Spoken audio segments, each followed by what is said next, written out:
half of the hours in a day are spent working with AI now. How much of what you're seeing now at that level is indicating the type of AI literacy that those roles are looking for? Are you seeing that in the job descriptions? Yeah, there's no question. It comes across in different ways. Yeah. But there's absolutely a movement. And it's amazing how fast it's happened. People that are doing the hiring, in your experience and in your gut, do they know what they're looking for? Well, I think they're looking for a degree of AI literacy in a number of cases where the organization has pushed into using AI, even if the organization doesn't know all the benefits they're going to get. If you're good at your role and you know AI, you're probably pretty safe. Would you say that was accurate? Well, even there, maybe not. It depends on what kind of organization you're working in. But you're definitely being more productive. You're definitely able to be, more directed in terms of where you're putting your energy.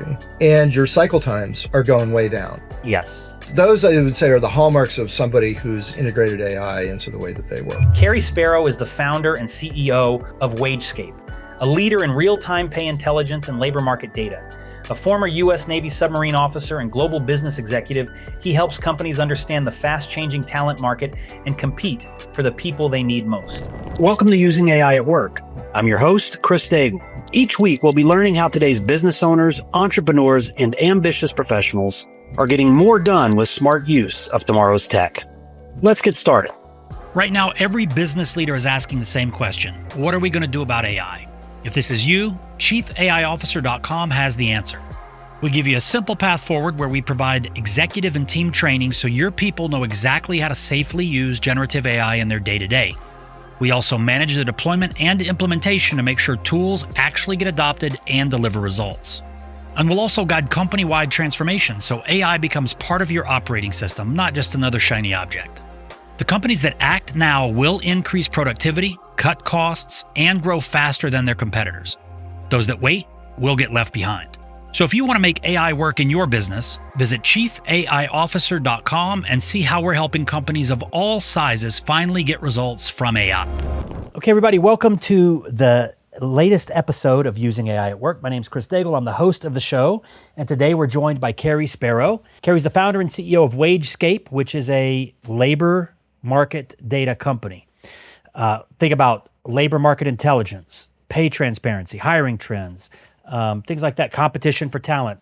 And Cary is the perfect person to be talking to us about this because he's bringing 35 years of leadership experience across engineering, military, consulting, operations, HR, IT, technology, and the list goes on. And we just had a fantastic conversation about a mutual vacation spot that we're both going to be taking care of. So why does this matter to you? Business leaders today are under pressure to make better hiring, compensation, and workforce planning decisions with a lot less guesswork, right?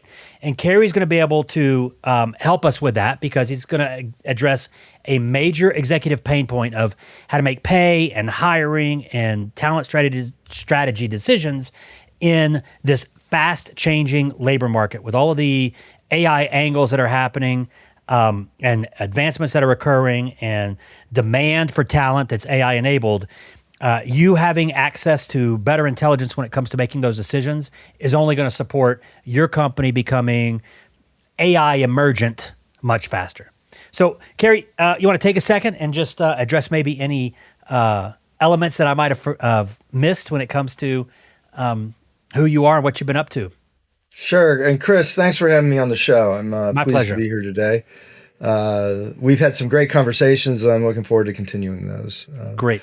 As you said, I've had a career that's been kind of unusual. I got trained in computer engineering way back when personal computers were brand new. And then went in the military. I was a submarine officer, nuclear submarines, and did that I was in the Navy for like 12 years and got out and did consulting and helped companies figure out really interesting, complicated problems and implement solutions, and sat on the corporate side in IT and HR. And then about 11 years ago, I founded WageScape, and WageScape was designed to help bring more transparency to the labor market because companies and individuals spend a huge amount of effort working with really, really quite crappy information about what's going on with jobs and pay and hiring and skills and demand for all the stuff you said, right?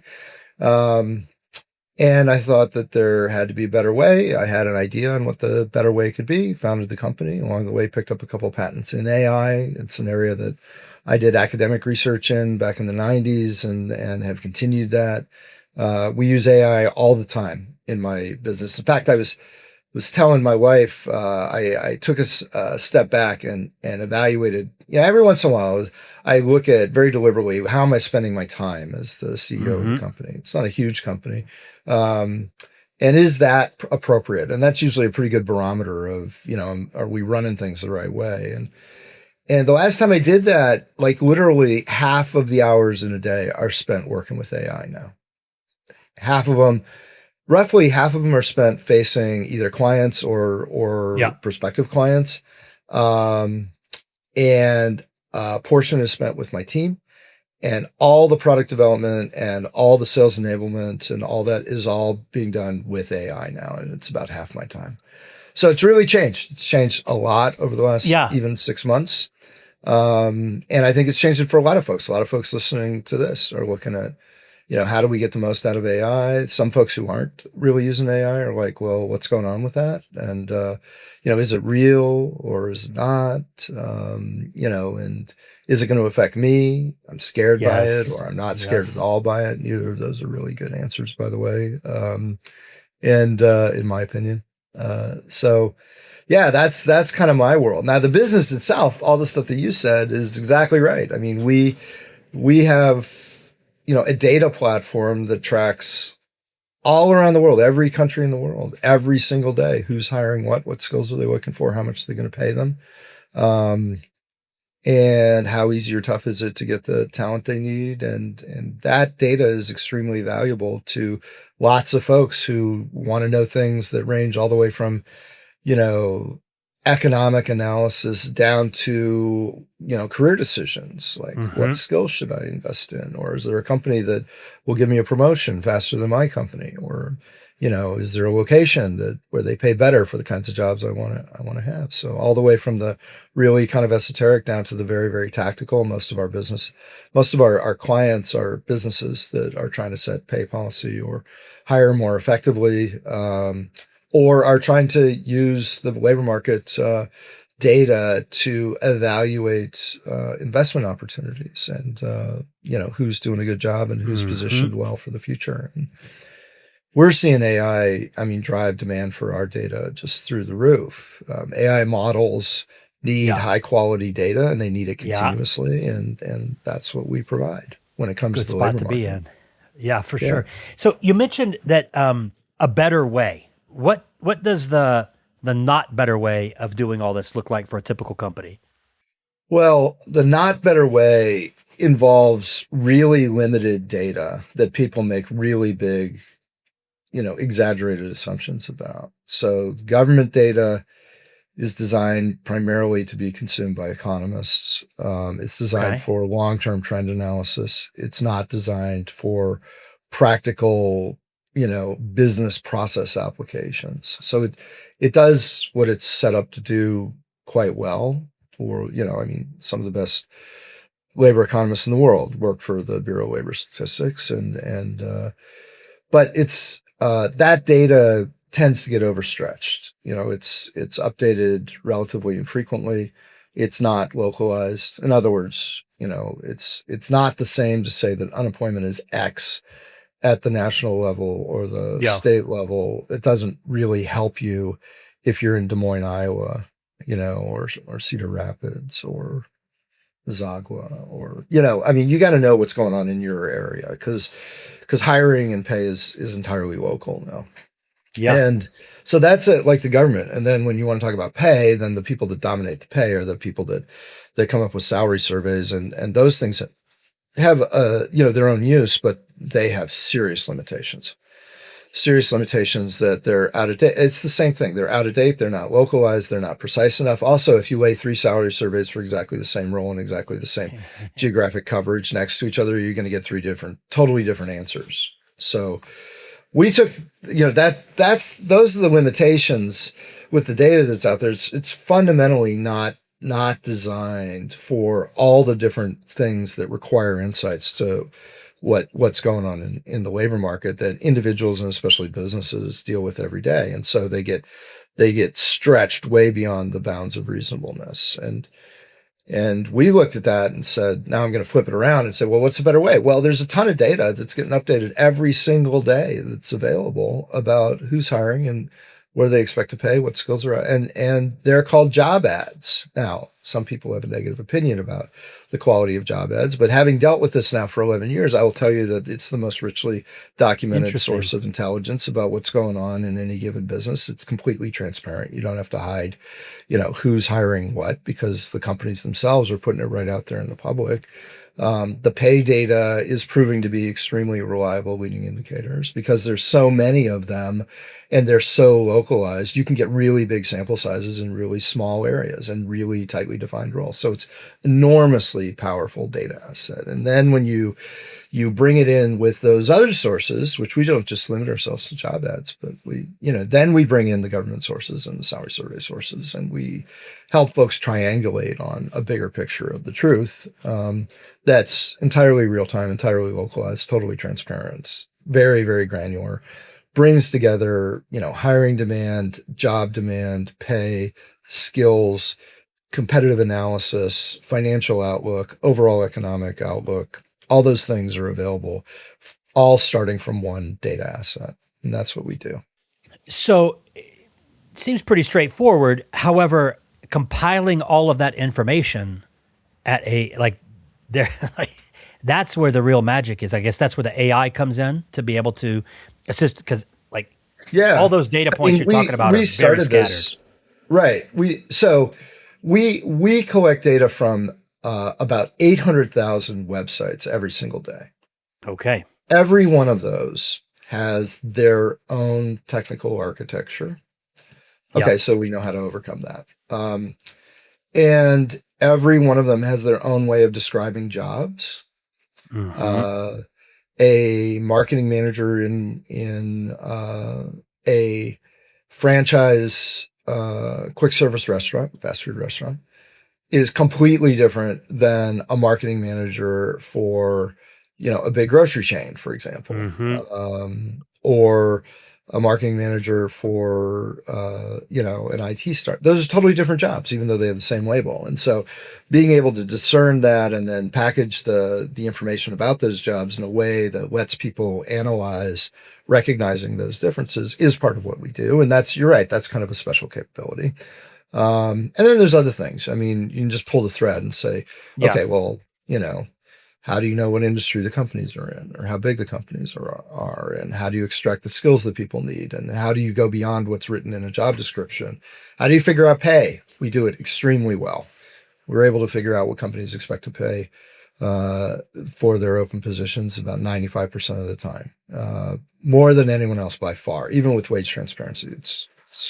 But that's a very specialized skill. So we developed all those things, and that's how AI helps in a few of those. We didn't need AI to develop a few of those also, but we started this back in I got my first patent in 2017, and it helped. It was helping with things like this that we're talking about, and so AI helps, but for us, it's integral to the business process. I mean, you can think of us as like a factory for data, right? We got raw data coming in from hundreds of thousands of places in lots of different forms coming in the back end of the factory. And then we do all this magic, and then data that's packaged in ways that lots of different types of folks can use it, come out the front end. And, AI helps with the machinery in the middle. That's one way we use AI. The other way, like I said, is we use it every single day. Every one of my team uses AI. I didn't prescribe, I think it's kind of interesting. Some companies are saying, well, we're going to measure how much you're using AI because we want you to adopt it. I didn't have to do that. I just tried it out. I tried one of the models. We use, within our company, we use 3 models, and we're open to using more.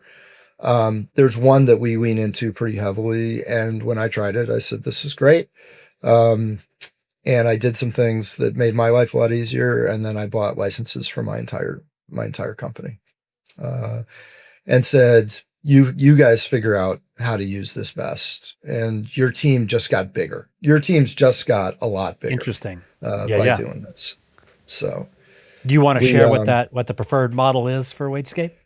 No, because it varies. I mean, Got some of it. my team members, like I was literally, right before this call, and we should anchor the discussion. So now we're talking in June of 2026, right? And Yes. so, I was just on the phone with someone who prefers Gemini, but uses Claude, and sometimes uses ChatGPT. I personally prefer Claude, but I use ChatGPT to validate. A lot of what we do is we red team the AIs, right? Yeah. So Yeah.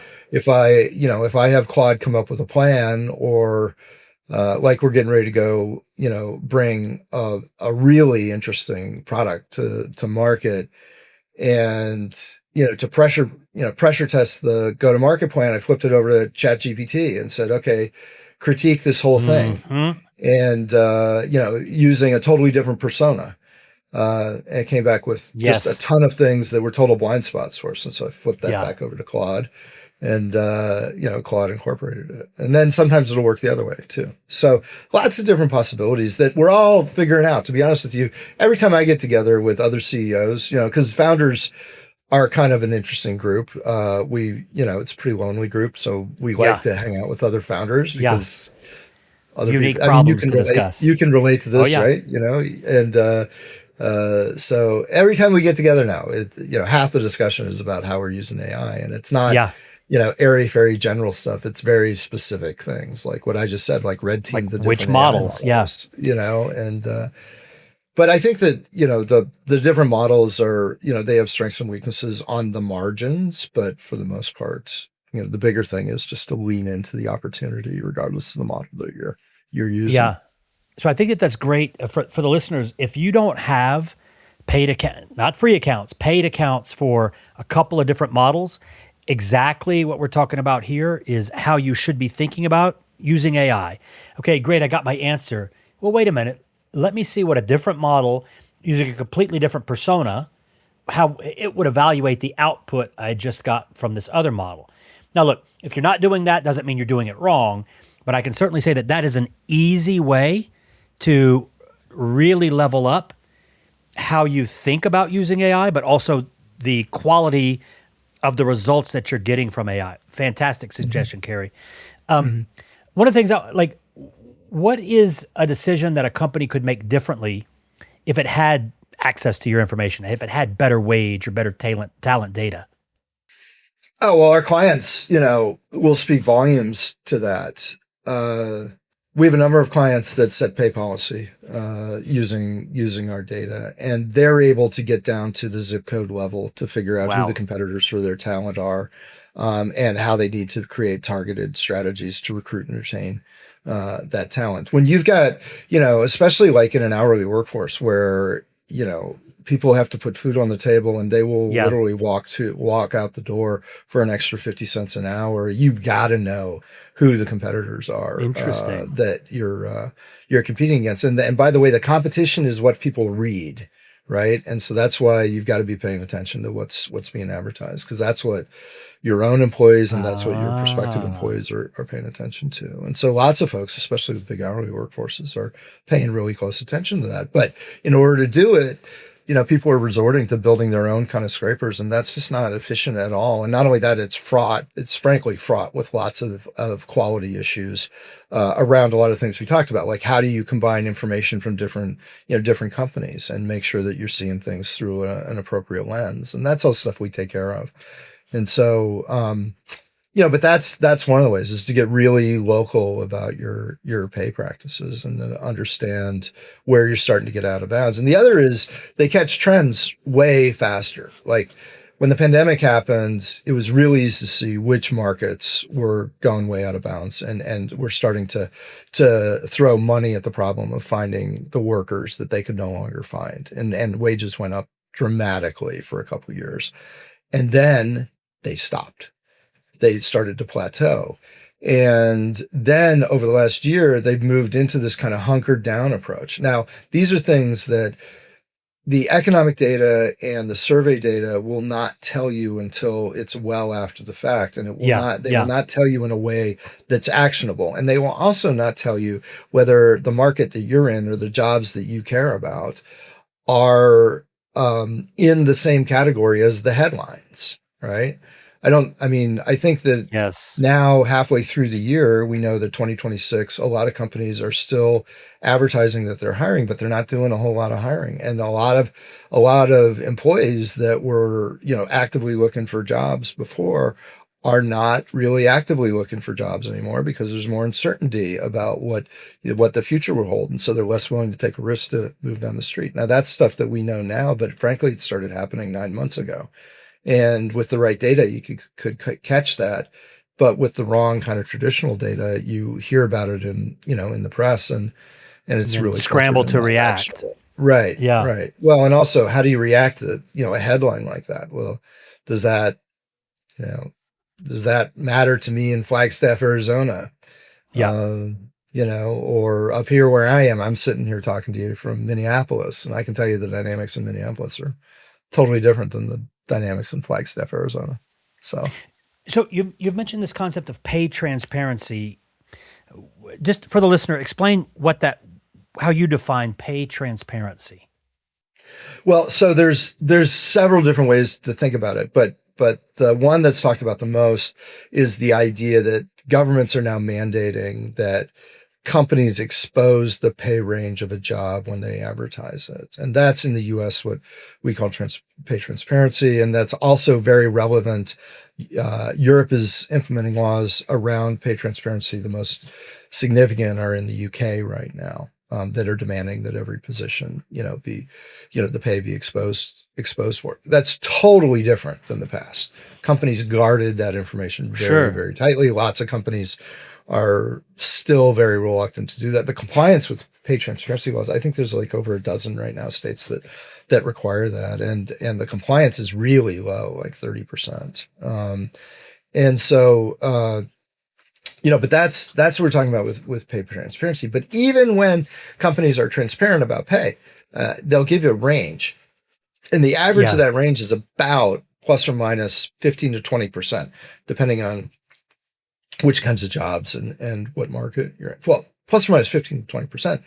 That's a 30 to 40% range in pay, and you can hide a lot of sins in 30 to 40%, right? And people thought, well, this is going to be great for equity, but no, it's not. I mean, you can still have huge inequities. This will be great for helping, folks, find better, higher paying jobs. Well, not really, because,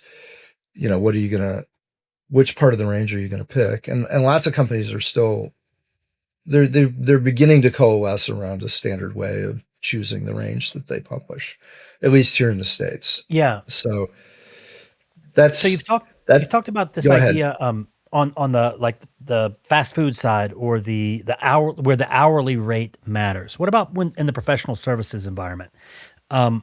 Is the compensation the number one thing that as an executive I should be focused on? Is it, or is there more than that at that kind of like professional job hunt? Once you start to get to mid-level salary and above, or really high demand, high skilled entry level, like professional services, management consultants, or otherwise, AI you're people? looking at well, AI is its own category kind of now. So we'll Okay. but really you're looking at the whole package, obviously. So even pay transparency laws only require you to publish base ranges. But if you're not emphasizing what the benefits and the work environment is, if you're not building in other kinds of remuneration for really high demand roles and talent, then you're going to have a really tough time competing. A lot of, AI, I would say it's pretty pronounced with AI, but AI talent can mean a lot of different things. I mean, to be honest with you, my whole team is AI talent, and we're all self-taught except me. And even most of what I do with AI was self-taught.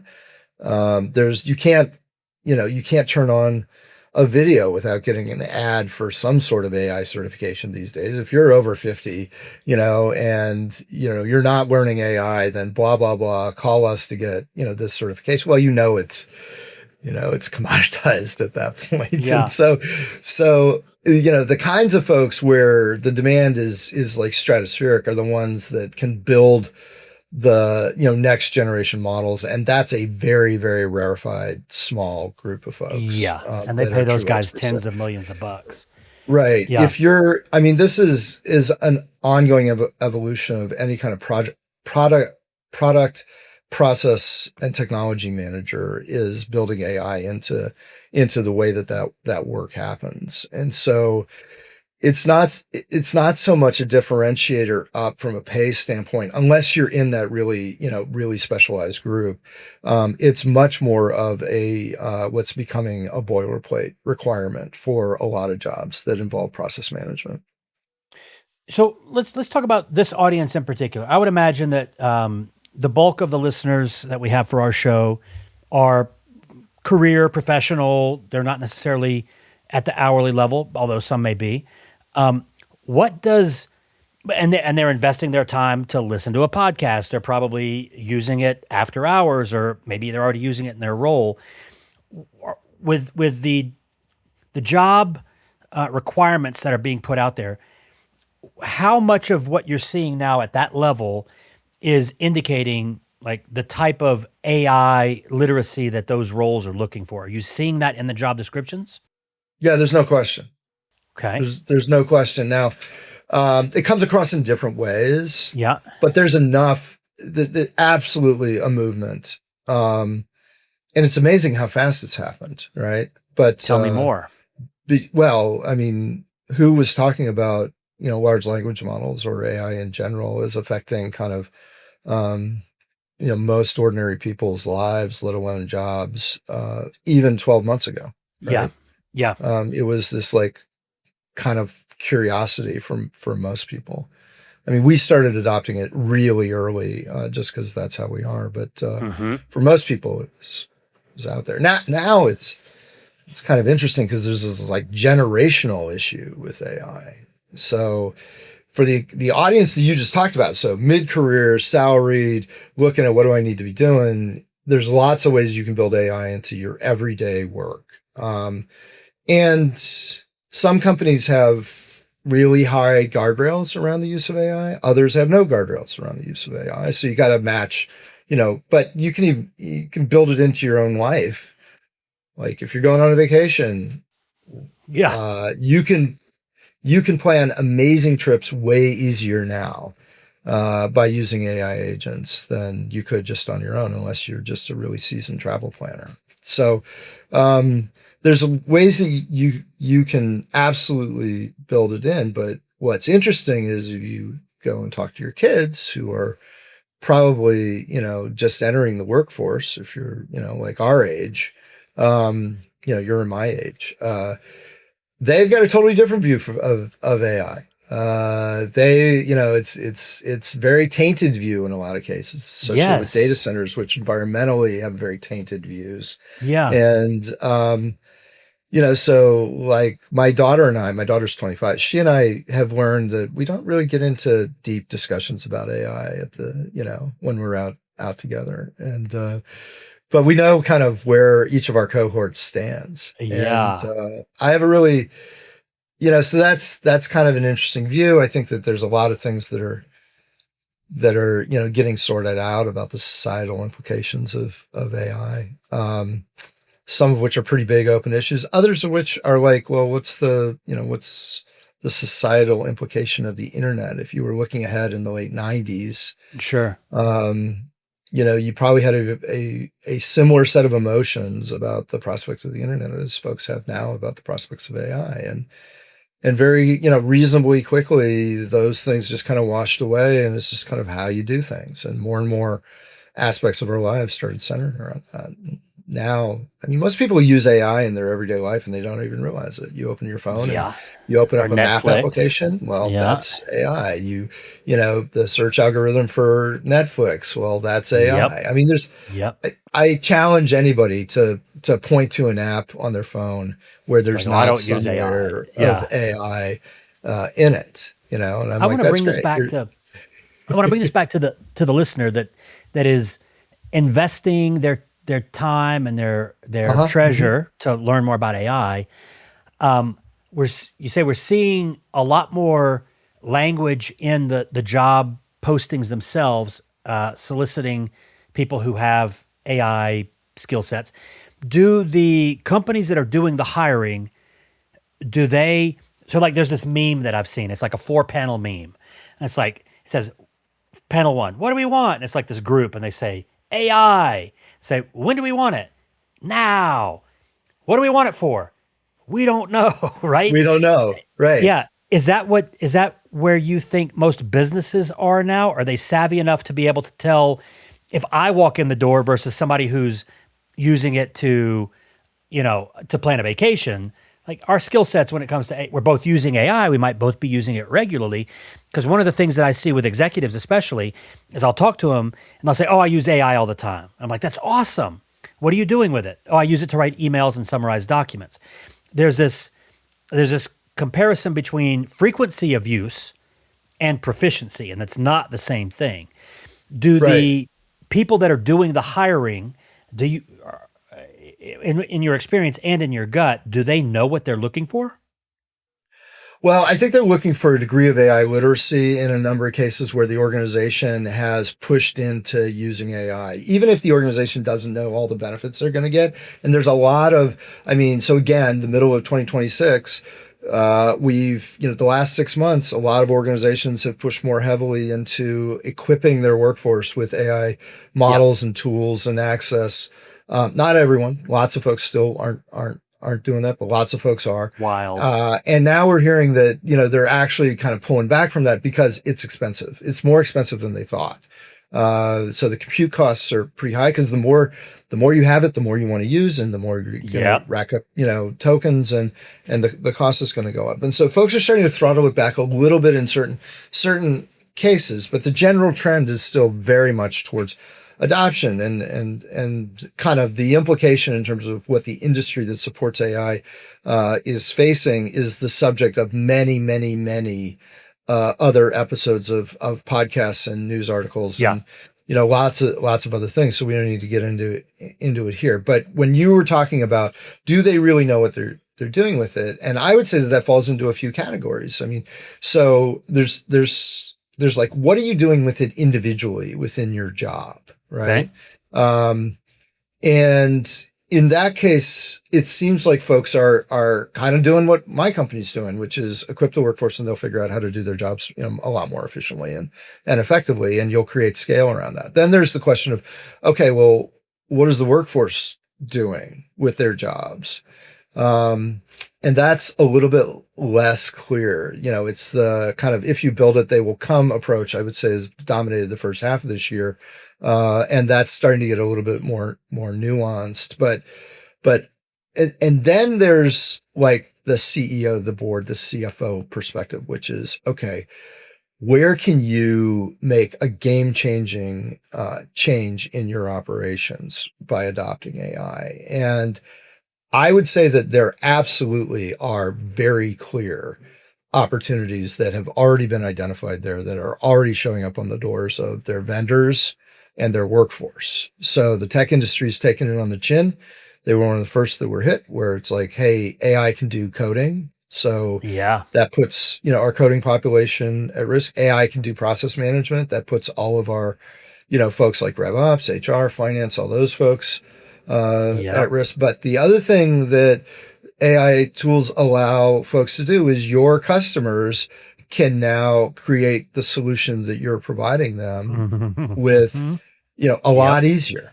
That barrier to replicate that has just fallen down. And so, when I talk to other CEOs, they're like, I'm spending a huge amount on given SaaS platforms, for example, and I want at least 50% of that spend to go away. Yeah. And that's big dollars, board level dollars that they're looking at.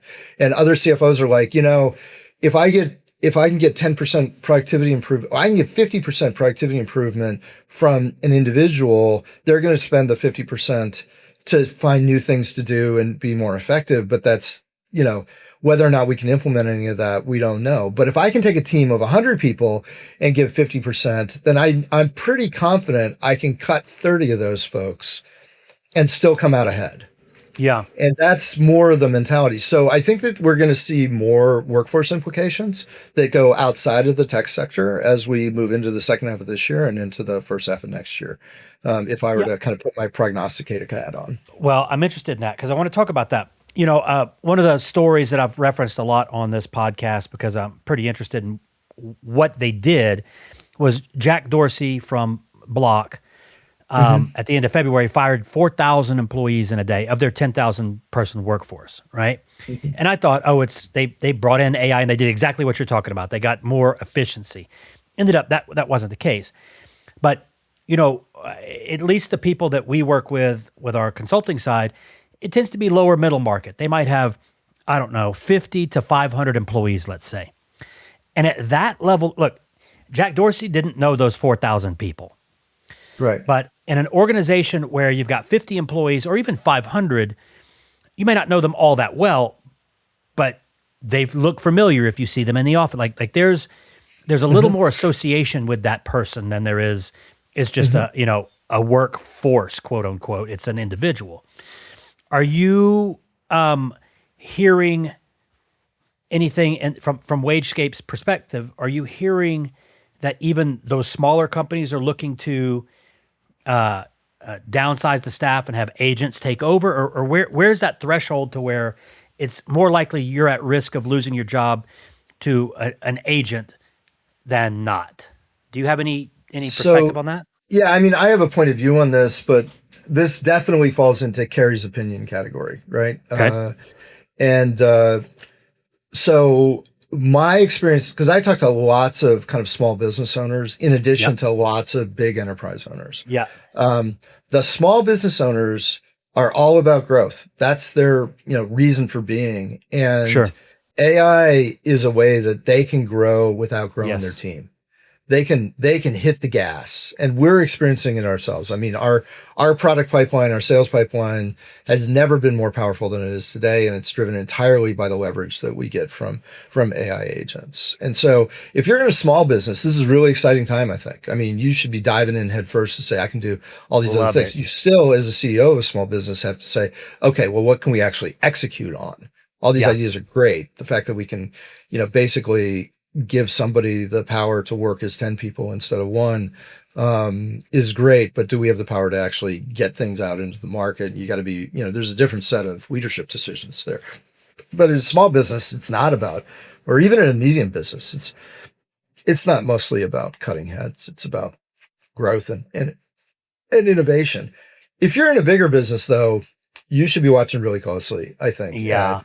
At what are the management priorities of the business from two lenses? Like I said, one is what's the exposure of the business on the supply chain side and on the sales side to disruption from AI. So are your customers going to, not need your products as much anymore, in which case you're going to have very serious cost pressures in the business.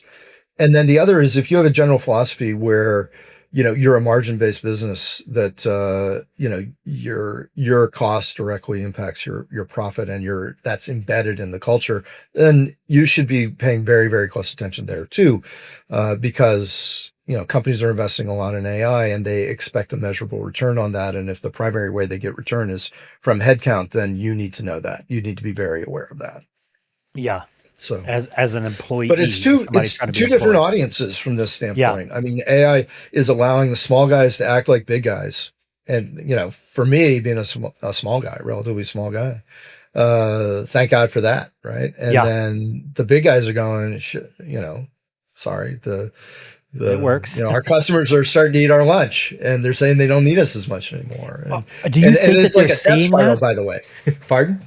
Or do you think that that we're at the point now to where AI has had enough penetration into use that companies are starting to recognize, somebody who wasn't a competitor before is now actually somebody we need to pay attention to because they're using AI? I would say that, the way that I would characterize it is your own customers are becoming your competitors. Right?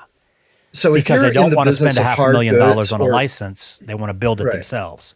Got it. So if you're in the tech space or if you're in the business of selling services that are primarily tech enabled, well, the barriers to replicate your service just fell through the floor. right? Yeah. If you're in the business of hard goods or Construction, something like that. face-to-face Yeah. customer experiences, totally different situation. AI Yeah. brings a totally different means to that, but people are still pushing the boundaries. I mean, go into a restaurant and a lot of times you're dealing with some form of AI that's going to take your order and schedule the True. food and do everything, there. So people still push Yeah. the boundaries on service-oriented businesses. But if you're in hard goods, especially, there's, it's a little more resilient, I think. Even So I there, get though. that. Yeah. I get it on the industry side. What about as an individual? Are there certain roles that your WageScape environment is starting to identify? These roles in particular are this role plus AI means this person has a solid economic viability. Not necessarily the threat of AI replacing that role.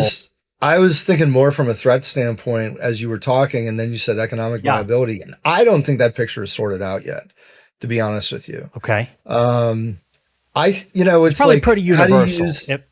If you know Pardon? AI, it's probably pretty universal that at this point, if you're good at your role and you know AI, you're probably pretty safe. Would you say that was accurate? Well, even there, maybe not. It depends on what kind of organization you're working in, right? Back to my earlier point. But you're definitely being more productive. You're definitely able to be, more directed in terms of where you're putting your energy. And your cycle times are going way down. Yes. Those I would say are the hallmarks of somebody who's integrated AI into the way that they work. Their cycle times are going way down. Their productivity is going way up. They can do the work, not 10 times necessarily, but several multiples of what they were able to do, without AI. And so those are some of the benefits. Are you not at risk anymore? Here's what I not. tell people. I tell people that if you're a B player even, and you know AI, you're not going to be the first one they fire, right? They're going to keep you around, right? Well, because you know AI. I was going to say that's a way to think about it too. Is if you're part of a group of folks that maybe you're spread across different divisions or different businesses or different parts of processes, and you're leaning into AI, and others are taking more of a skeptical or curmudgeonly approach to AI, and they're being noisy about it. I would say you're in a safer place among that group. If you're leaning into AI, even if you're not talking about it a whole lot. Now, let me ask you this. It's going to show up with your work performance. Yeah. So so what we've talked about generally, I would say, qualifies as a staff level role. What about this impact on the executives? Is the expectation that the CEO should be using AI or the entire C-suite or executive leadership team? Is the expectation now that are they, I'm not going to say immune, but should they be leading in this? Or should they be adopting at the same kind of pace or percentage that anybody in the organization should? Or what's the expectation at that level? So I think as a top leader, like a C-level, position or a board level position, the need to bring AI into your daily activities may not be quite as pronounced as a number of the other positions. Because you're not producing widgets. It's not like I produced 5 widgets without AI, or 10 kind with of it. knowledge widgets or you're not. Yeah. But the need to understand AI, its implications on the business, and how to direct the organization in the midst of this enormously disruptive trend that's moving way faster than any other trend has in the past is way more pronounced. You need to be able to stay ahead of it and provide direction to the organization and stay focused on the things that count, put the energy and the resources into things that are going to be important going forward, and very quickly, move away from the things that are no longer going to serve you well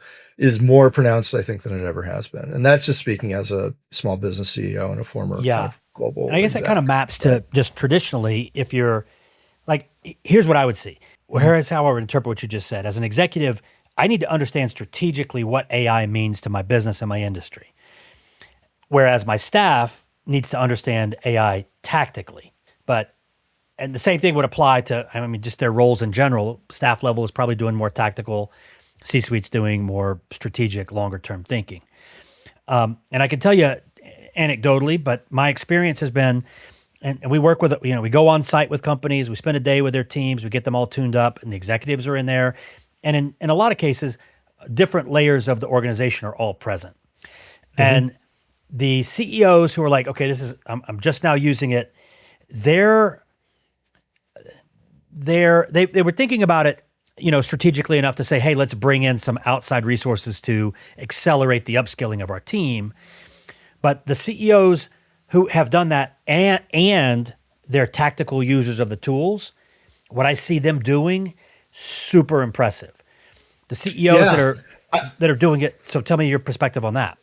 Yeah, I was going to say is I'm inclined to believe what you just attested to, that because things are changing so fast. I mean, where do CEOs traditionally go to kind of, understand disruptive trends, or potentially just they go to the consultants? Well, the consultants are figuring this out just like everybody else. True. I mean, I hate to say it, and the ones who are figuring it out fastest are the individuals who just start using it. And so to really kind of appreciate the opportunities, not just the threats, but especially the opportunities, you kind of have to take it on yourself. And to your point, the ones that are, have become their own practitioners, who aren't afraid to go out and start, creating tasks and doing things differently with AI in the middle of it and enabled by AI, have a much deeper appreciation of the opportunities, and also set a different standard, leading from the front in the organization about what's expected. Because, frankly, there's not a CEO that wants their team, chasing the next shiny thing if there's not a business payoff, and they don't have the time themselves to be spending any time learning something that's just kind of an oddity that's kind of cool, right? Yeah. There's got to be a payoff in terms of their own productivity. And so they're going to bring that perspective too, which is, I don't want you sitting there playing games with this thing, or, going off and coming up with side projects that don't have any relevance, but here's how it can work in terms of really driving your performance within your role. And here's how I use it. And here's my expectations for the way that we, embrace it, but also manage the risks associated with it. Right. And they're also in a position then to have a much more informed discussion about what are those opportunities and what are those risks, and bring the team in, especially their leadership team in, to bring a much more robust understanding of, okay, how are we going to deal with things? And it's like going from, a drive down a country road, which is the way that most companies run, frankly, most bigger companies run, to, class 4, class 5 whitewater rapids, which is you're adapting every second that you're in that boat. Yes. And so if anyone's ever been, in some serious whitewater, that you're not thinking what's 3 miles down the road. You're thinking what's 10 feet in front of the boat, right? Yeah. So, it's a great way to think about it. Yeah. And because if you're engaged with AI and it's like you're enthusiastic and you're using it and you're paying attention, you are making changes almost daily, depending on what tool, what's the new release or whatever the case might be. So, and you're constantly going deep and pulling up, right? Going deep and finding new ways to do it, and then pulling up and say, okay, is this something we can scale for our business, right? Yes.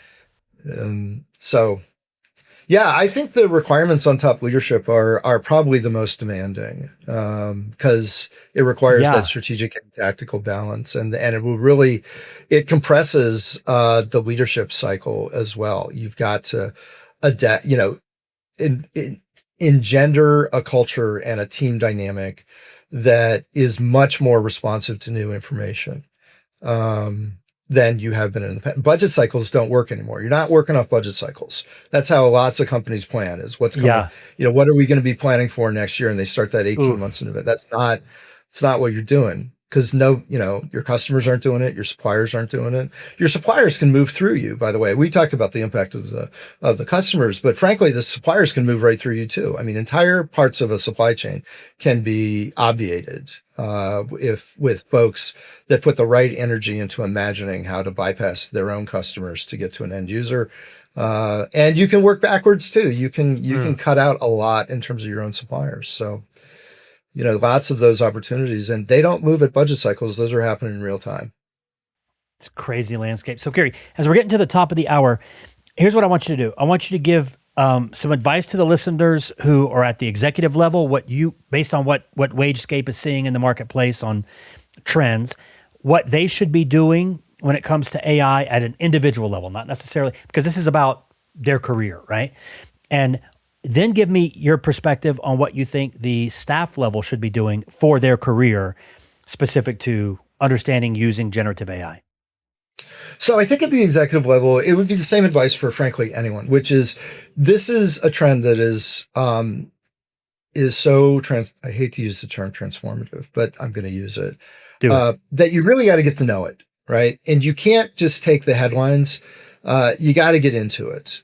The headlines, there are agendas behind every headline, and every headline is obsolete the moment that you hear it, right? And this is changing fast enough that you got to get into it. And you got to spend a dedicated part of your time, your personal time, paying attention to what's going on and what it means to you. And the way that you do that's going to depend on what your position is and what your interests are, and what the needs of kind of your teams and your life is. But you got to spend time, even if you think it's way far away from me. The other thing I would say is for those organizations that are like, oh, we're too risky. I was on the phone with somebody. I was at a doctor's appointment yesterday, and I was like, well, I wanted them to email me my pictures of an x-ray that they took of me. And they're like, no, we can't do that I'm like, I got talking about AI, and they're like, nah, we can't. We've got real restrictions on how we use AI because of HIPAA requirements in the States, and there's regulations about information sharing. And I'm like, so even if you're in that kind of organization, don't think AI is not coming to, not going to show up on your doorstep. It absolutely is in lots of different ways. And so, even when you've got, your organization, like my wife works in government, and they have really strong requirements about the use of AI. I'm like, even if you're in those kinds of organizations, you got to start knowing it, and you got to dedicate a part of your time to understanding it. And you got to be talking to other people as well. I mean, that's the other thing is you're not going to, the consultants are figuring out just as fast as you are. The stuff that's on YouTube, by the time you consume it, is not, is obsolete. The people that sit there and debate which model is better than the other are having a useless discussion because it changes week to week. Tomorrow. Right? Right, exactly. And by the way, there's others that are out there too that, you haven't heard about yet. And, so you gotta spend some time. Otherwise you are either with the AI trend, or the AI trend is going to, or you're going to be reacting to it way too late, is what I would say. So that's my advice, at any levels, but especially the executive level.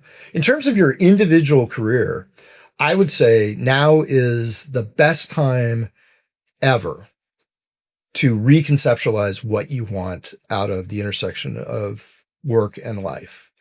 And because I know a ton of people that, have gotten off the corporate train and are now doing their own thing.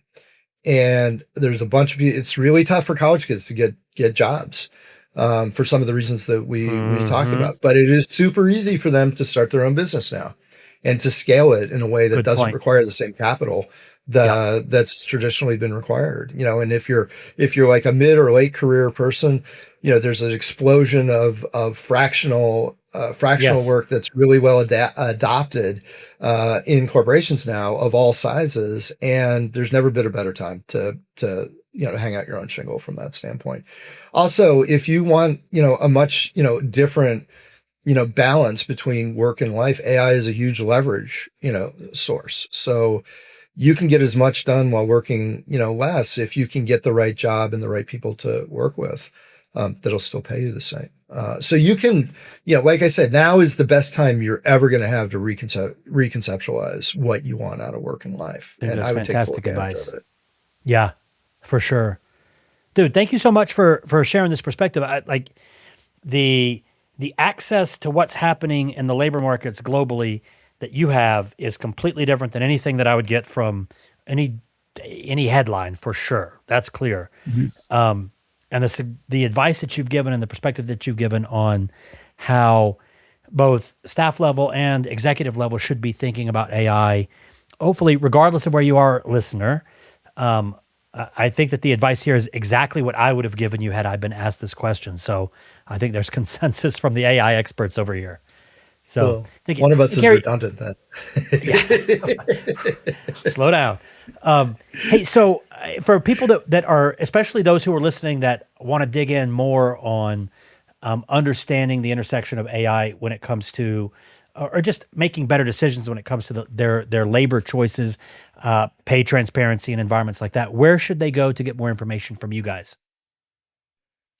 Oh, from us. If you want to know what's going on in the labor market, just reach out to us at wagescape.com, our website. It's the easiest way, or you can reach out to me at LinkedIn.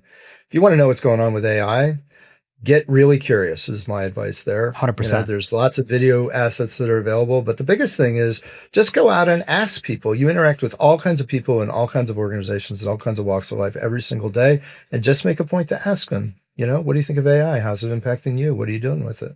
And you'll learn so much by doing that. I think that's fantastic advice. So we'll have the links to their website and Cary's LinkedIn in the show notes, and lots to think about. Cary, thanks again for taking the time out to share this with the audience. And dear listener, we'll be back next week with another exciting episode of Using AI at Work. Thanks, everybody. All right. Thank you. Thanks for tuning in to Using AI at Work. Don't forget to subscribe for more conversations about how to use AI at work. And a special thank you to our sponsor, Chief AI Officer, for empowering businesses with AI education and training.